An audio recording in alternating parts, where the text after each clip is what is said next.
हाय, कसे आहात सगळे. सगळ्यात आधी तुम्हा सगळ्यांना मनापासून धन्यवाद. थँक्यू सो मच की तुम्ही आपल्या चॅनलला इतका छान प्रतिसाद देताय. खरंच मनापासून थँक्यू. तर माझ्या आईची सकाळ ही अशी देवपूजेने होते आणि माझी सकाळ ही लिंबूपाड्याने होते.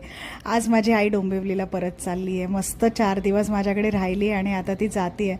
आणि आई जेव्हा घरी जाते ना माझ्याकडे राहून, तेव्हा मला खरंच खूप वाईट वाटतं. म्हणजे ती भावना तुम्हाला मला वेगळी सांगायची गरज नाही आहे, कारण मला माहिती आहे तुमच्यापैकी अनेक जणी ही फिलिंग डेफिनेटली समजू शकता. तर मी दुपारच्या जेवणाची तयारी करते. एका वाटीमध्ये मी थंडगार दूध घेतलेलं आहे आणि मी माझ्यासाठी एक डिझर्ट बनवते आहे, कारण माझं गोडावरती प्रचंड प्रेम आहे. आता तुम्हाला वाटेल ही तर म्हणते ही डाएट करते आणि मग गोड कसलं खाते. तर थांबा, सांगते तुम्हाला. मी योगा बारचे हाय प्रोटीन ओट्स विकत घेतलेले आहेत विथ डार्क चॉकलेट फ्लेवर.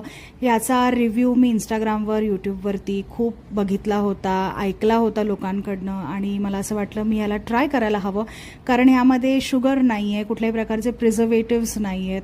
तर ही वाटी मी फ्रीजमध्ये ठेवून दिली आणि तोपर्यंत मी माझा लंच करून घेतला. लंचमध्ये मी डोसा आणि चटणी खाल्ली आणि फ्रीजमधनं ही वाटी काढल्यानंतर हे बघा, मी खाल्ल्यानंतर मला लक्षात आलं मी हे शूट नाही केलं, हे असं दिसत होतं. यम.